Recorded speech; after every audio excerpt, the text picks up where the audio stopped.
voudrais lire un texte qui, au premier abord, nous parle de Jésus-Christ, un texte tiré de l'Ancien Testament. Et même si ce texte a été écrit il y a plus de 1000 ans avant la venue de notre Sauveur, eh bien, à première lecture, nous pouvons très très facilement faire des liens avec Jésus-Christ. En fait, ce psaume est classifié comme étant un psaume messianique. Et souvent, lorsque nous lisons un texte comme celui-là, nous faisons tout d'abord le lien entre le texte et Jésus-Christ. Et parfois, nous ne nous attardons pas assez sur la compréhension du passage. Alors ce matin, ce que je voudrais faire, c'est mettre l'accent sur la compréhension de ce psaume, tout en faisant évidemment des parallèles assez rapides avec Jésus-Christ. C'est un psaume qui se divise essentiellement en deux parties. Il nous décrit la souffrance du psalmiste, mais par la suite, la louange que celui-ci fait monter vers Dieu. Alors, le titre que j'ai donné à ce psaume, c'est le suivant.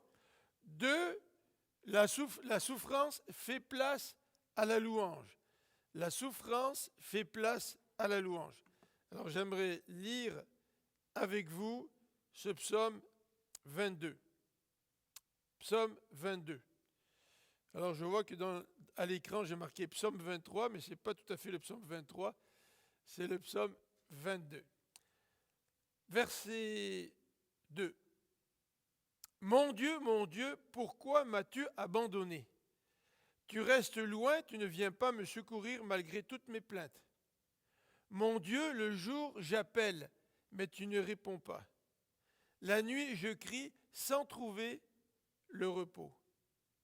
Pourtant, tu es le Saint qui siège sur ton trône au milieu des louanges d'Israël. En toi déjà nos pères se confiaient. Oui, ils comptaient sur toi et tu les délivrais. Lorsqu'ils criaient à toi, ils étaient délivrés. Lorsqu'ils comptaient sur toi, ils n'étaient pas déçus. Mais moi je suis un ver, je ne suis plus un homme. Tout le monde m'insulte, le peuple me méprise, ceux qui me voient se rient de moi, tous ils ricanent en secouant la tête. Ils se confient à l'Éternel ? Eh bien, que maintenant l'Éternel le délivre, puisqu'il trouve en lui son plaisir, qu'il le libère donc. Toi, tu m'as fait sortir du ventre maternel, tu m'as mis en sécurité sur le sein de ma mère. Dès mon jeune âge, j'ai été placé sous ta garde. Dès avant ma naissance, tu es mon Dieu.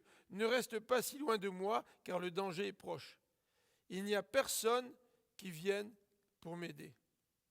De nombreux taureaux m'environnent. Ces fortes bêtes du Basan sont tout autour de moi. Ils ouvrent largement leur gueule contre moi. Ils sont comme un lion qui rugit et déchire.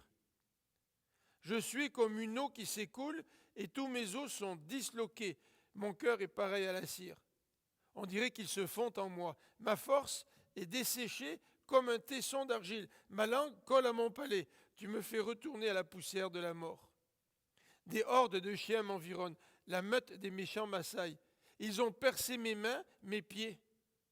Je pourrais compter tous mes os. Ils me regardent, ils me toisent, ils se partagent mes habits et tirent au sort ma tunique. Mais toi, ô Éternel, ne reste pas si loin. Ô toi, ma force, viens en hâte à mon aide. Délivre ma vie de l'épée. Protège-moi de la fureur des chiens.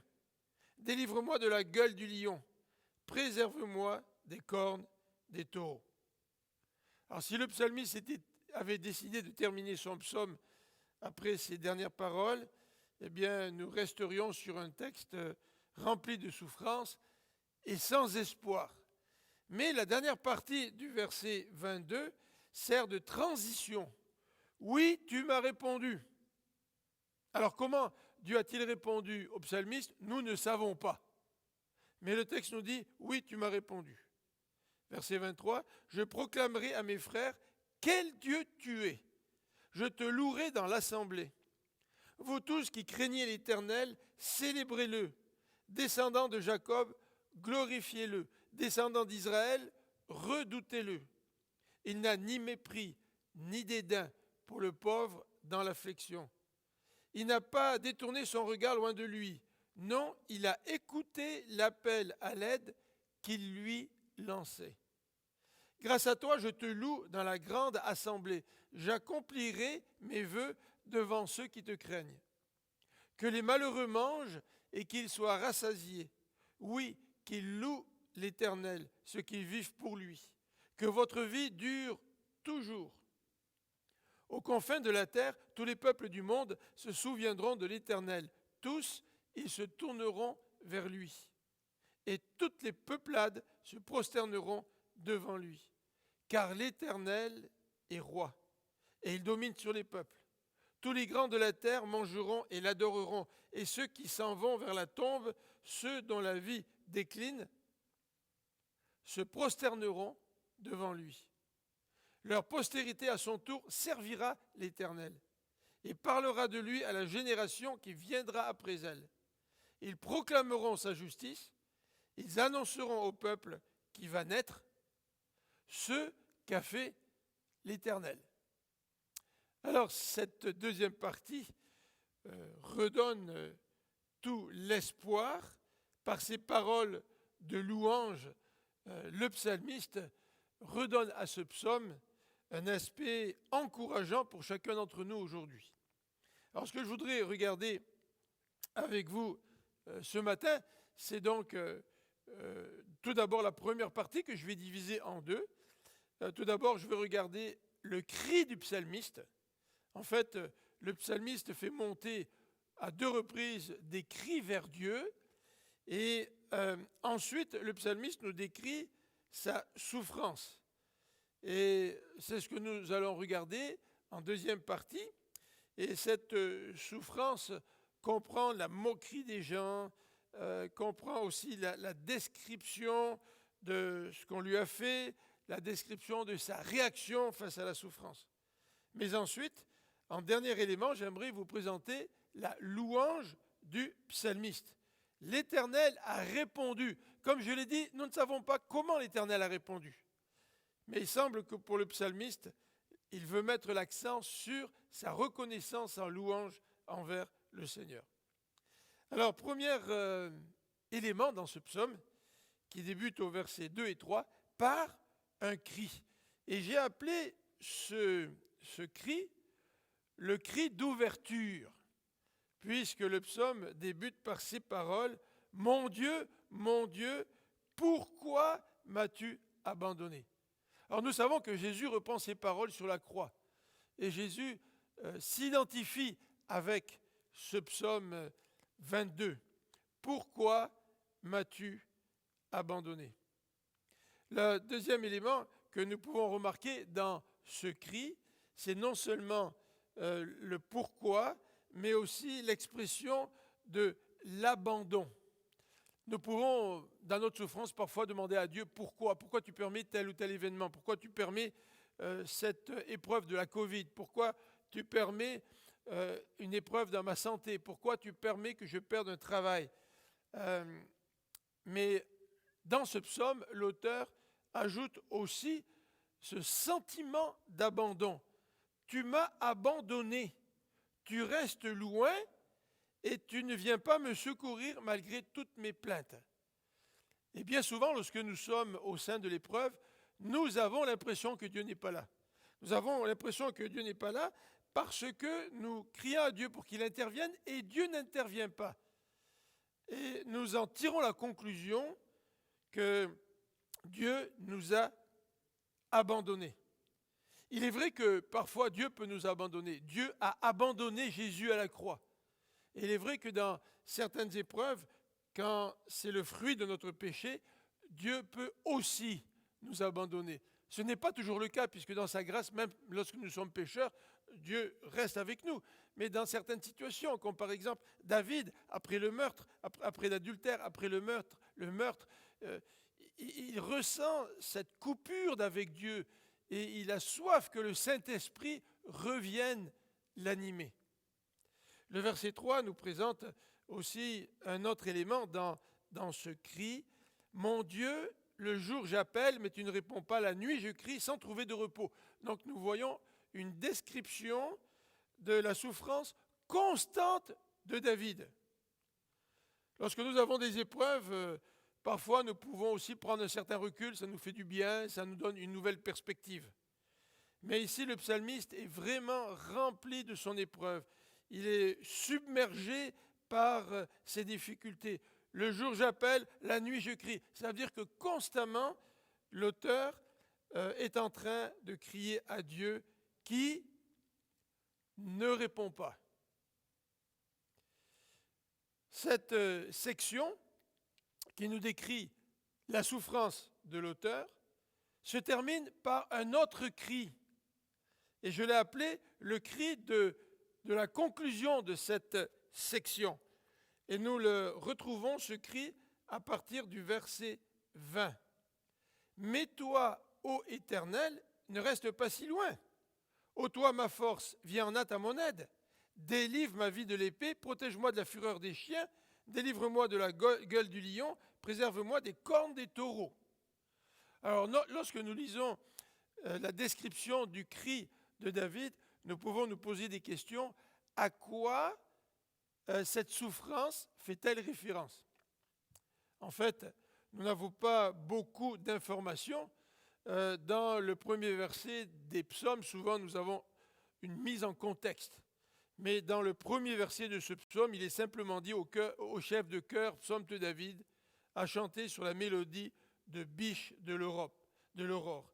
Donc nous n'avons pas vraiment beaucoup d'informations pour essayer de situer cette épreuve de David dans le cadre de sa vie. Mais toujours est-il, après avoir décrit toute sa souffrance, il arrive à la conclusion de cette section en réitérant son cri. Et voici ce que David nous dit dans cette section qui débute au verset 20 à 22. Verset 20, donc David a soif de la présence de Dieu. Seigneur, rapproche-toi de moi. Et c'est vrai que lorsque nous souffrons, lorsque nous sentons la présence de ceux que nous aimons près de nous, eh bien, c'est pour nous un réconfort. Et pour David, ce serait vraiment un réconfort si Dieu pouvait se rapprocher de lui, ou du moins s'il pouvait avoir cette prise de conscience que Dieu est là. Et pour lui, se rapprocher de lui, pour que Dieu se rapproche de lui, ça veut dire que Dieu puisse intervenir et le délivrer. C'est la raison pour laquelle, au verset 21, il lance un appel et il nous dit « Délivre-moi de l'épée, délivre-moi de la gueule du lion. » Et cette délivrance passe aussi par une protection et une préservation.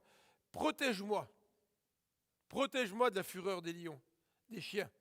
Préserve-moi des cornes des taureaux.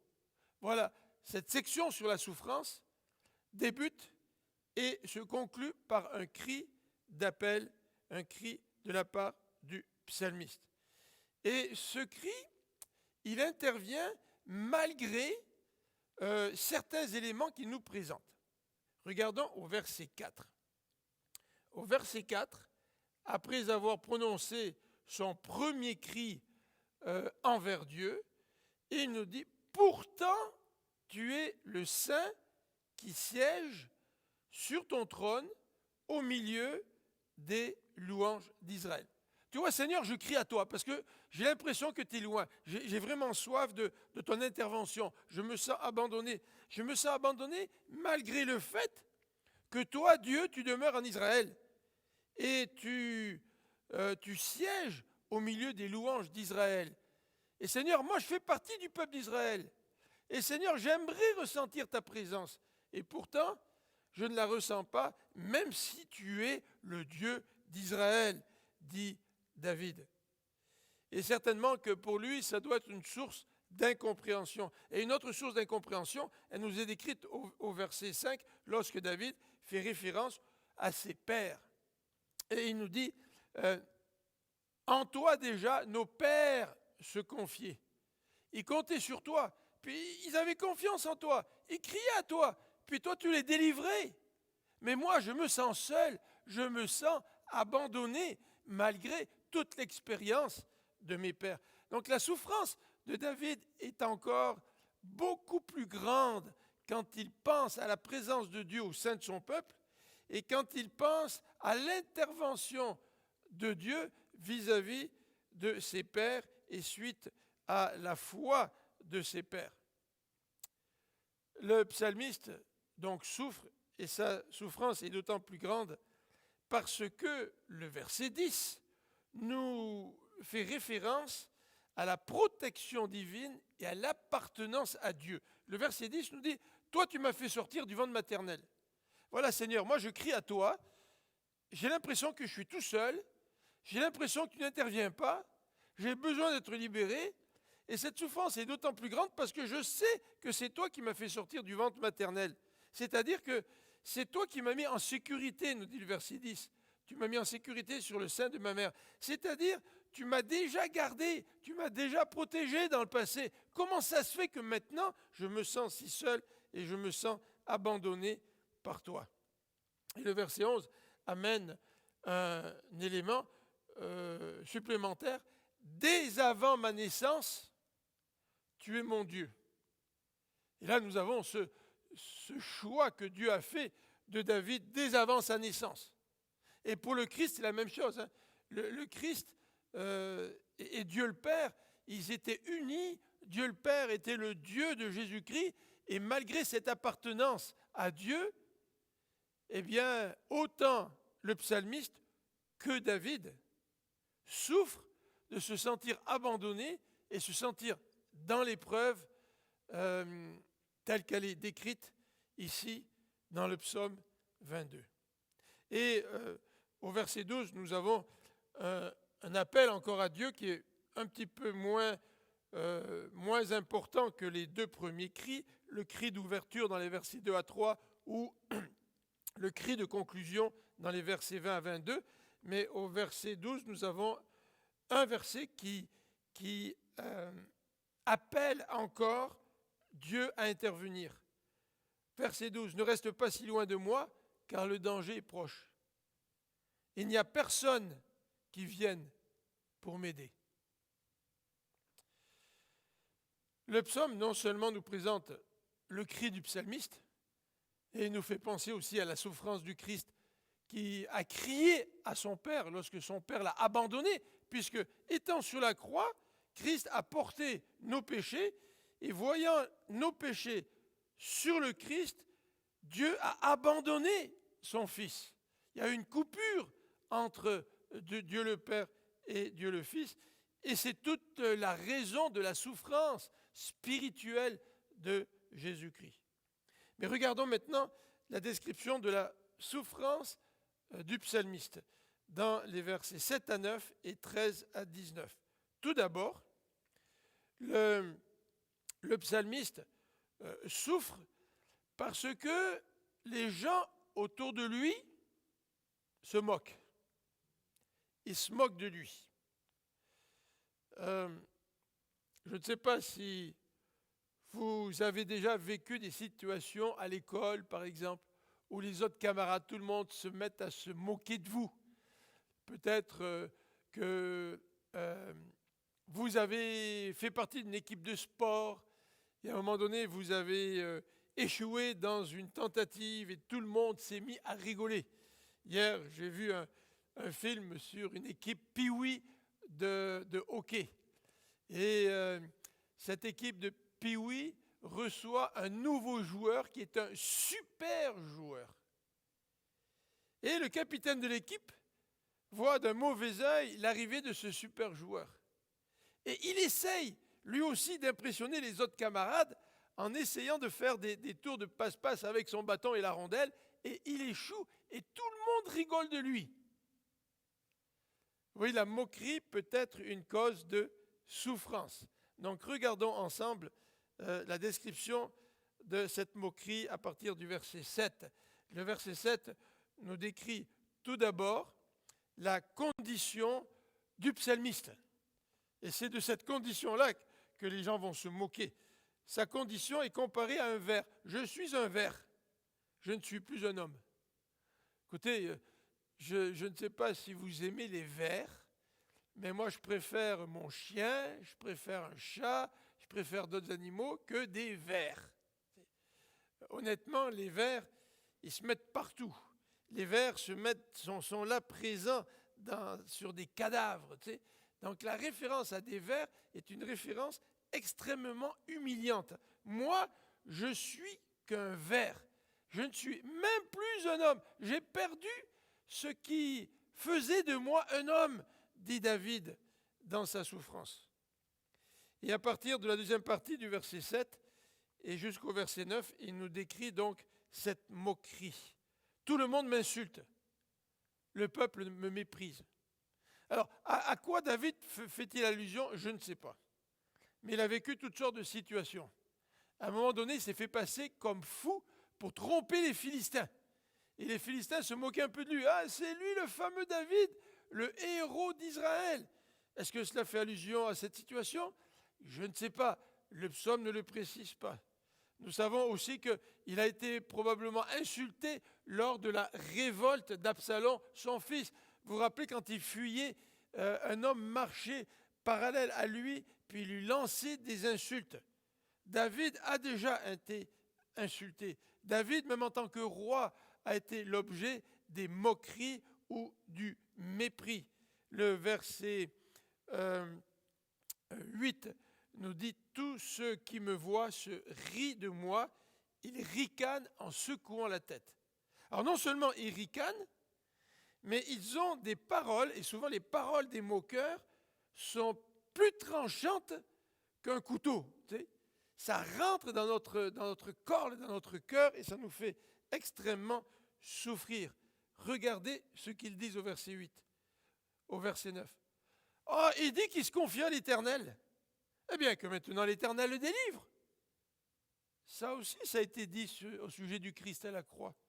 S'il est vraiment le Fils de Dieu, qu'il descende de la croix, qu'il le démontre. Et lorsque nous souffrons, et que ceux qui se moquent de nous nous atteignent directement dans ce que nous avons le plus précieux, c'est-à-dire l'objet de notre foi, ça fait mal. Si Philippe y croit vraiment à Dieu, eh bien, pourquoi Dieu n'intervient-il pas dans sa vie? Pourquoi Dieu ne le délivre pas? Que l'Éternel le délivre. Puisqu'il trouve en lui son plaisir, nous dit le verset 9, qu'il le libère donc. Et là, il semble que Dieu ne fait rien. Je suis confus devant ceux qui se moquent de moi. C'est un petit peu les paroles de David. Et dans les versets 13 à 14, il va nous décrire ces moqueurs en utilisant plusieurs images. La première image qu'il va utiliser, c'est celle des taureaux qui sont des bêtes imposantes, fortes, qui peuvent détruire avec leurs cornes extrêmement dangereuses. Non seulement il décrit ces moqueurs comme des taureaux, il décrit aussi ces moqueurs comme des lions au verset 14. Ils sont comme un lion qui rugit et qui déchire. Un lion qui rugit sème la terreur. Lorsque des lions ou des tigres rôdent autour de certains villages et qu'ils rugissent, c'est la terreur au sein de la population. Donc voilà un petit peu la description des ennemis de David, des méchants, des moqueurs. Au verset 17, il ajoute encore une autre image, c'est celle des hordes de chiens qui m'environnent. Nous, aujourd'hui, on dirait plutôt des hordes de loups. Vous avez déjà vu certainement des films avec des hordes de loups qui partent chasser.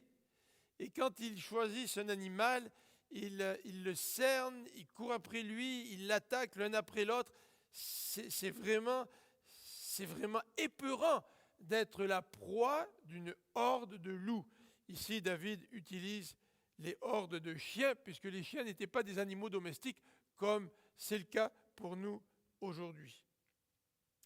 Dans les versets 17 à 19, le psalmiste va continuer sa description de la souffrance et nous allons remarquer que ce texte messianique, Jésus, évidemment, le vit, l'accomplit. Jésus est l'accomplissement des passages messianiques de l'Ancien Testament.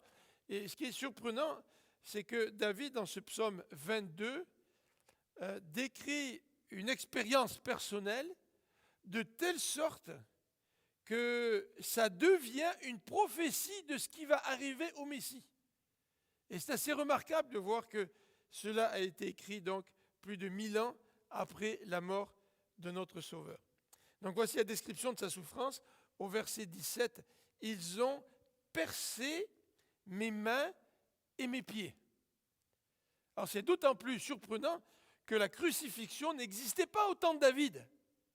La crucifixion existait au temps notamment des Romains, mais pas au temps de David. Et pourtant, David choisit ces termes pour décrire sa souffrance. Sous l'inspiration du Saint-Esprit, David est en train donc d'écrire des paroles à caractère messianique. Verset 18. Je pourrais compter tous mes os. C'est vrai que dans la souffrance du Seigneur, aucun de ces os n'a été brisé, nous dit le Nouveau Testament, mais probablement ici, quand il nous dit qu'il pourrait compter tous ses os, c'est probablement pour décrire sa souffrance totale. Tous ses os, il les ressent. Quand on va bien, on ne réalise pas la présence de toutes les parties de notre corps. À partir du moment où nous avons mal en quelque part, là, nous réalisons que nous avons tel ou tel organe ou tel membre. Tu sais, quand tout va bien, nous vivons normalement. Et cette semaine, probablement, je me suis agenouillé une couple de fois pour démarrer un feu dans mon foyer. Et j'ai dit à Marie-France, j'ai dit, mais il me semble que ce matin, là, quand je m'agenouille, j'ai mal au genou droit. Tiens, je me suis rendu compte que j'avais un genou. Je le savais, mais quand tout va bien, on le prend pour acquis. Et ici, David, en disant qu'il pourrait compter tous ses os, probablement fait référence à toute cette souffrance qui l'envahit et qui est donc totale. Le verset 19 fait allusion encore à des expériences de Jésus-Christ. Il se partage mes habits et tire au sort ma tunique. Alors moi, j'aimerais bien savoir si ces paroles que Dieu a inspirées à David, si ces paroles sont reliées à une expérience particulière du roi David. Et quelle serait cette expérience? Malheureusement, je ne le sais pas. Mais toujours est-il, David, inspiré par le Seigneur, fait allusion à ce partage des habits et au tirage au sort de la tunique. Et là encore, c'est l'expression d'une souffrance, d'un dépouillement complet. Lorsque tu enlèves, tu déshabilles quelqu'un, c'est que tu dépouilles cette personne de façon totale.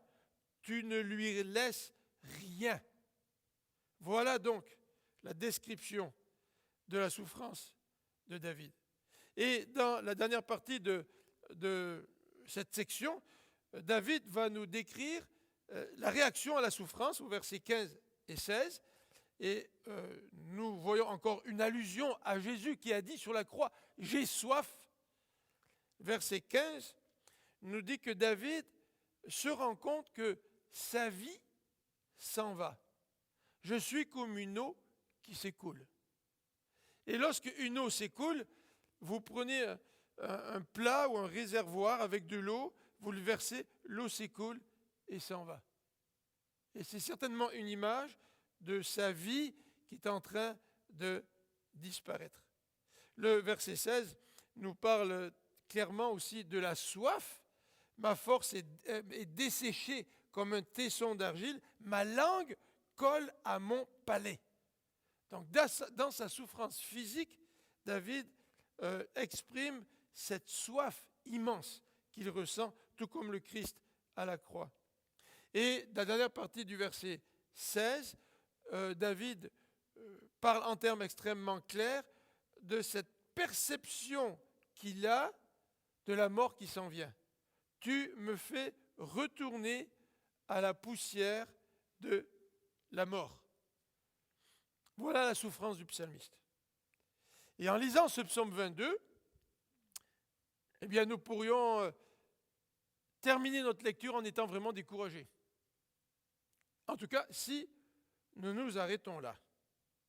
Mais voilà, nous dit le verset 22 dans sa dernière partie, « Oui, tu m'as répondu. » Alors, jusqu'où David est-il allé dans sa souffrance?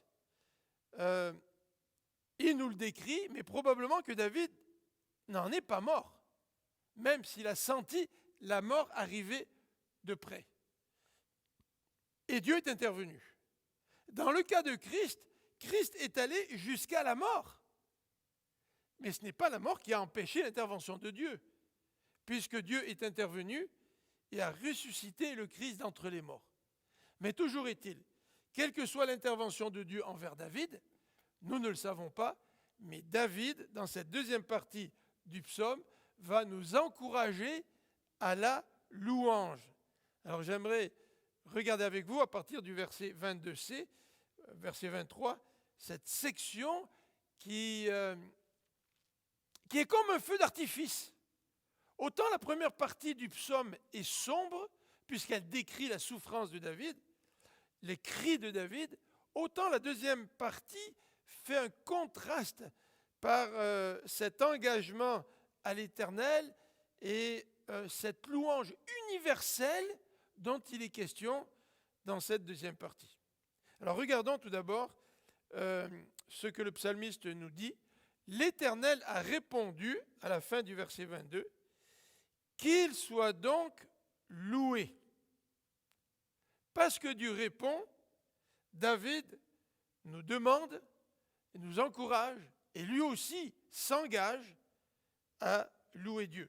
Alors voici tout d'abord l'engagement personnel de David au verset 23 et 26. « Je proclamerai à mes frères quel Dieu tu es. Je te louerai dans l'assemblée. » Alors c'est intéressant de voir que lorsque Dieu intervient dans notre vie, la louange est une réaction normale. Et c'est une réaction qui a lieu au sein du peuple de Dieu. Qui est le mieux placé pour recevoir la louange ou écouter la louange d'un frère que celui qui connaît aussi Dieu? Et David ici a une sensibilité communautaire. Il veut louer Dieu dans l'assemblée. Il veut louer Dieu en présence de ses frères. Quel encouragement lorsque nous pouvons, par exemple, le mercredi soir, entendre que Dieu répond à des prières. Nous prions pendant des semaines pour certains frères et sœurs, nous prions pendant des semaines pour que Dieu exauce des prières, et lorsque l'exaucement arrive et que le frère ou la sœur nous le partage, cette louange, elle est contagieuse. Cette reconnaissance est contagieuse. Je me souviens, le mercredi soir, Yves et Huguette nous avaient demandé de prier pour la vente de leur maison. Ils avaient mis en vente leur maison l'été dernier, je pense, et Yves et Huguette me pardonneront si je fais quelques petites erreurs, mais ils avaient trouvé quelqu'un qui voulait acheter la maison, mais qui ne pouvait pas l'acheter tout de suite, donc il a loué, et qu'il a loué pendant des mois, et Yves et Huguette attendaient le moment où ils allaient pouvoir concrétiser la vente, et ils avaient hâte de pouvoir concrétiser la vente, parce que là, ils avaient quitté leur maison, ils étaient dans une résidence, ils avaient aussi besoin des fruits de la vente, et à un moment donné, ça devient long. Tu sais, on sait que le Seigneur, souvent, il intervient à minuit moins combien? Moins une seconde parfois. Et quand nous sommes dans ce genre de situation, nous avons hâte de voir l'intervention de Dieu. Mais quand finalement, après bien des péripéties, tout cela se règle devant notaire et que la maison a été vendue, quelle a été la joie d'Yves et Huguette, mais quelle a été aussi notre joie, parce qu'ils nous l'ont partagé, parce qu'on a prié pour cela, et parce qu'on a pu aussi, nous, louer le Seigneur avec eux. Et le verset 26 aussi nous le dit, « Grâce à toi, je te loue dans la grande assemblée. » Le psalmiste a une sensibilité par rapport au corps de Christ. C'est premièrement dans l'assemblée que nous louons l'Éternel. Ça n'exclut pas de louer Dieu devant des païens, bien sûr, mais premièrement au sein de l'assemblée. Et le verset 26 nous dit que David prend un engagement d'accomplir les vœux devant ceux qui te craignent. Voyez encore une fois, je fais un vœu à Dieu. Je suis dans l'épreuve. Je me sens seul. J'ai l'impression que Dieu m'a abandonné et je souffre. Et dans ma souffrance, probablement que je fais des vœux à Dieu. Probablement que David a fait des vœux à Dieu, puisqu'il le dit ici, j'accomplirai mes vœux. Et David veut accomplir ses vœux devant ceux qui le craignent. Il veut être un témoignage de l'action de Dieu dans sa vie devant ses frères et devant ses sœurs. Voilà pourquoi une église virtuelle ne remplacera jamais une église en chair et en os. Dans les versets 24 à 27, David continue non seulement à s'engager lui-même devant Dieu, mais il lance un appel à la louange. Verset 24. Vous qui craignez l'Éternel, célébrez Dieu, célébrez-le. Descendants de Jacob, glorifiez-le. Descendants d'Israël, redoutez-le. Et le verset 27, que les malheureux mangent et qu'ils soient rassasiés, oui, qu'ils louent l'Éternel, ceux qui vivent pour lui, que votre vie dure toujours. Alors ce qui est fantastique, c'est que quand Dieu intervient dans ma vie, et que je viens devant mes frères et sœurs, et que je loue l'intervention de Dieu dans ma vie, je deviens un encouragement pour mes frères et sœurs, afin qu'eux aussi louent le Seigneur. Le verset 25 nous indique la raison de la louange. Verset 25, je loue Dieu. Nous dit David, je lance l'appel au peuple à louer Dieu. Pourquoi ? Parce que Dieu n'a ni mépris ni dédain pour le pauvre dans l'affliction. Il n'a pas détourné son regard de ce pauvre. Non, il a écouté l'appel à l'aide qu'il lui lançait. Et David, ici, ne nous donne pas une raison théologique, simplement intellectuelle. Il nous a dit tout à l'heure qu'il était comparable à un ver, c'est-à-dire qu'il n'était rien. Il avait perdu ce qui le caractérisait comme être humain. Et là, même s'il était semblable à un ver, Dieu ne l'a pas méprisé, Dieu ne l'a pas dédaigné, Dieu a écouté. Quel encouragement à louer Dieu. En tout cas, si la pandémie de Covid-19 nous rappelle une chose, c'est que nous ne sommes rien. Nous ne sommes rien. Comme quelqu'un l'a dit dans les nouvelles, un virus a mis le monde à genoux. C'est intéressant. Hein? Mais moi, je lis dans le Nouveau Testament qu'à un moment donné, il y a quelqu'un d'autre qui va nous mettre à genoux. C'est Dieu qui va nous mettre à genoux. Et toute langue va confesser que le Seigneur, il est Seigneur. La louange du psalmiste nous est décrite dans ces versets dans des termes un peu surprenants. Au verset 28, cette louange prend une dimension universelle. Alors, David a été inspiré par ces paroles. David, il n'a pas été témoin durant sa vie d'une louange universelle du monde entier de Dieu. Et pourtant, face à l'intervention de Dieu dans sa vie, face à la réponse de Dieu à ses cris, il a un élan tel que dans son désir de louange, ça englobe plus que le peuple de Dieu, ça englobe le monde entier. Regardez le verset 29, débute en disant « L'Éternel est roi. Il domine sur les peuples. » L'intervention de Dieu dans sa vie, la réponse de Dieu à son cri, lui rappelle que Dieu est souverain, que Dieu règne, que personne n'est au-dessus de Dieu. Et s'il est rempli de cette conviction, il a comme une compréhension de cela, une conséquence de cette affirmation. Si Dieu est souverain, c'est qu'à un moment donné, le monde entier va reconnaître qu'il est souverain. Et c'est l'objet donc de la conclusion de ce psaume. Regardez, lorsqu'il parle de ces nations, au verset 28, il emploie l'expression aux confins de la terre, tous les peuples, tous les peuples. Aux confins de la terre, c'est-à-dire jusqu'au fin fond de la terre, tous les peuples vont adorer le Seigneur. Toujours le verset 28 nous dit, toutes les peuplades se tourneront vers Dieu et l'adoreront. Le verset 30, tous les grands de la terre, c'est-à-dire les rois, ceux qui dominent, l'adoreront. Et même ceux qui s'en vont vers la tombe. C'est-à-dire que quand le psalmiste prend comme ça deux catégories de personnes, mais aux extrêmes, c'est-à-dire les mourants d'une part et les grands de la terre d'autre part, le psalmiste veut dire par là que tout le monde, ça englobe tout le monde va l'adorer. Et au verset 28, nous voyons trois éléments de cette louange universelle, verset 28. Aux confins de la terre, tous les peuples du monde se souviendront. Ça, c'est le premier élément.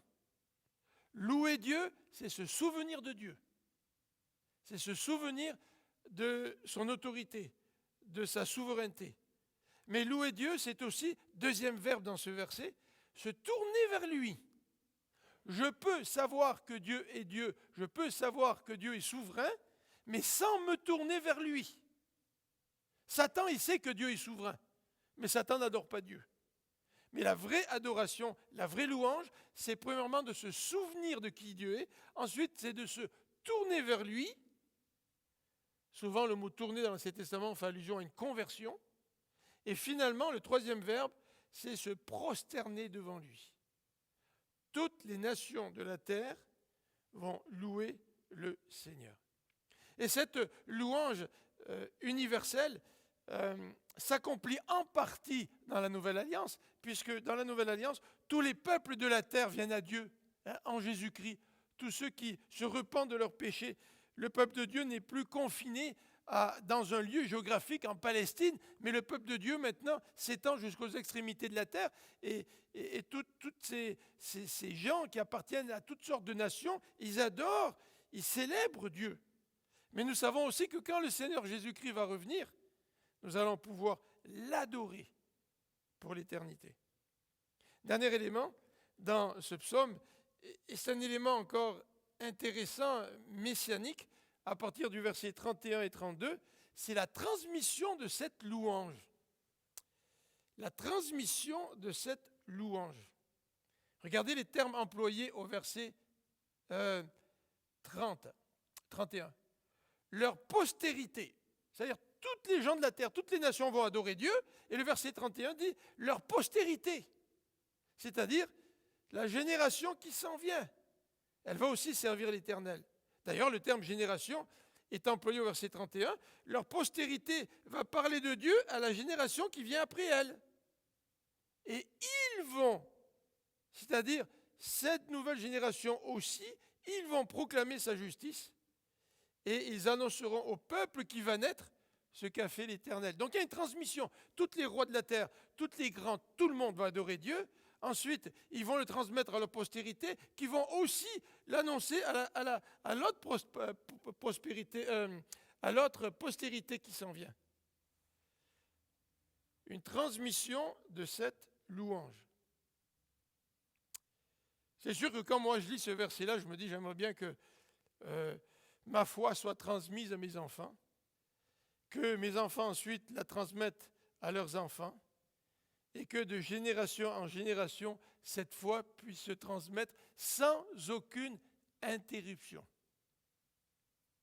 Et là, en tout cas, il y aura un moment où cette transmission de la louange de Dieu va se faire d'une manière continue et qui ne sera pas interrompue, nous dit le psalmiste. Vous voyez toute la perspective de la louange qui anime le psalmiste. Verset 31, il nous est dit que cette postérité, à son tour, puisque cette louange leur est transmise, à son tour, elle va servir l'Éternel. Et à son tour, cette postérité, puis la génération qui viendra après elle, ils vont tous proclamer sa justice. Ils vont proclamer et ils vont aussi donc parler du Seigneur, de sa justice et de qui l'Éternel est.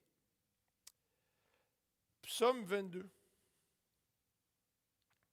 La souffrance, grande souffrance qui nous est décrite, fait place à une louange éternelle qui se transmet de génération en génération. La souffrance fait place à la louange.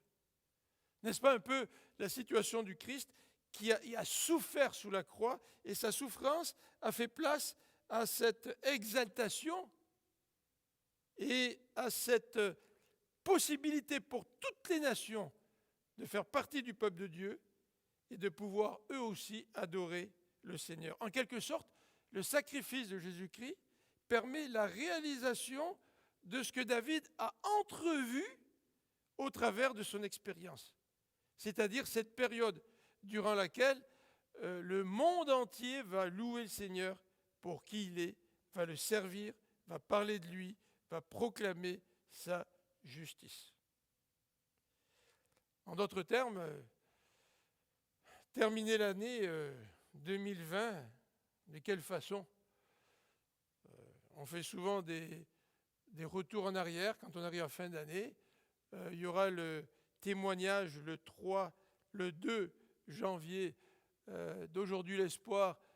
Ça va être une rétrospective sur l'année 2020. Et bien des gens ont dit, on a hâte de tourner la page. Hein. On a hâte de laisser 2020 en arrière. Et on espère que 2021 va être beaucoup mieux que 2020. Mais dans le fond, je ne sais pas moi qu'est-ce qui va arriver en 2021. J'ai aucune idée de ce qui va arriver en 2021. Et tout le monde espère que 2021 va être mieux que 2020. Mais sans connaître l'avenir, au moins, je peux, avec David, voir la main de Dieu dans ce que nous avons vécu en 2020. Et non seulement voir la main de Dieu, mais je peux terminer l'année 2020 en célébrant le Seigneur et en encourageant le peuple de Dieu à louer Dieu pour qui il est et pour ce qu'il a fait pour nous, même dans l'épreuve en 2020, même quand il semblait que le Seigneur était plus ou moins absent de ce que nous vivions. L'épreuve n'est jamais une fin en soi. À un moment donné, Dieu intervient. La mort de Christ n'a pas été une fin en soi. À un moment donné, Dieu est intervenu. Et il a ressuscité son Fils d'entre les morts. Et j'aimerais, je ne sais pas si ça va arriver, mais je sais que ça va arriver à un moment donné, j'aimerais que 2021 puisse déboucher pour nous, les enfants de Dieu, sur un temps de louange et de célébration un peu identique à celle de David dans ce psaume. Et même si 2021 était une année aussi terrible que 2020, eh bien dans sa grâce, Dieu va peut-être faire en sorte qu'en 2022, nous puissions le célébrer et le louer comme David le fait dans ce psaume.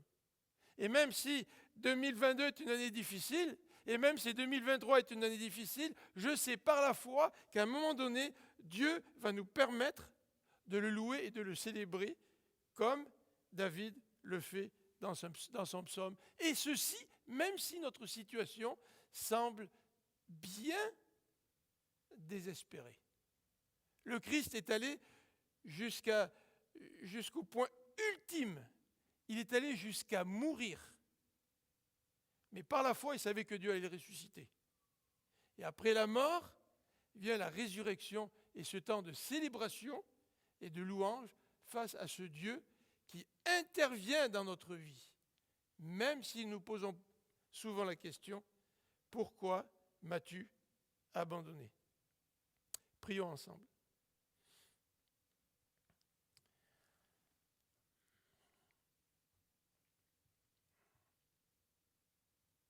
Seigneur, je pense à ces paroles d'un chant, je vis d'espérance, d'amour et de foi.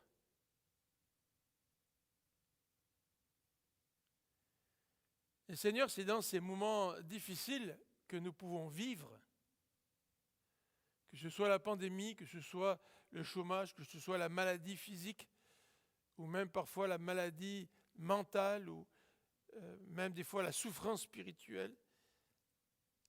Seigneur, c'est dans ces moments-là que nous pouvons vivre d'espérance, d'amour et de foi. Et Seigneur, je te prie pour que chacun d'entre nous, nous puissions vivre d'amour, d'espérance et de foi. Afin que, Seigneur, lorsque dans ton temps de grâce, tu vas intervenir dans nos vies, nous puissions te célébrer et te louer. Et Seigneur, même si tu permets que nous allions jusqu'à l'extrémité de la souffrance, même si tu permets que nous allions jusqu'à la mort,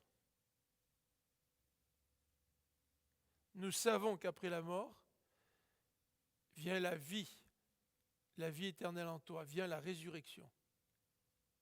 Et nous savons que la mort ne peut pas étouffer la louange que tu mérites. Nous voyons dans ce psaume que la souffrance ne peut pas étouffer la louange que tu mérites. Et même si nous souffrons pendant un temps, le jour viendra où nous éclaterons en célébration, en louange, face à ce grand Dieu que tu es, face à ce Dieu souverain. Seigneur, remplis-nous de ton espérance. Remplis-nous de cette foi qui nous permet d'être fidèles jusqu'au bout.